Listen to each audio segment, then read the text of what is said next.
Никој не го свати сериозно пожарот. Се упативме со пријателите на излезот на Пулс и се заглави во гужвата меѓу двете врати.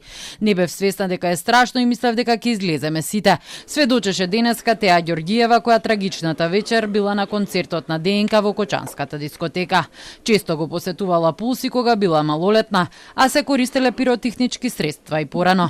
Тој 16 март била сместена на маса веднаш до бината и го видела поставувањето на пиротехничките средства, го снимила и почетокот на пожарот. Снимавме сите видеа, почна бендот да пее, почна и искри, како што стигнуваа искрите од пиротехничките средства горе до плафонот, тогаш почна да гори. Никој не го свати сериозно пожарот и откако еден од пејачите почна да вели да излеземе надвор, ние останавме уште малку бидејќи не бевме свесни дека е сериозно. Откако се упатиле на излезот, сватиле дека е блокиран. Почнав тешко да дишам, осетив чуден мирис, позади мене слушнав како да експлодира нешто, се најдов во просторот каде се пуши меѓу двете врати. Знам дека бев заглавена, бидејќи сите се најдовме во таа гужва. Забележав дека сум во лежачка положба и бев безпомошна во тој момент и се обраќав за помош како сите други. До мене беше пријател кој го држав за рака. Го видов членот на обезбедување Стојанче пред мене, ме фати за раце и ме извлече.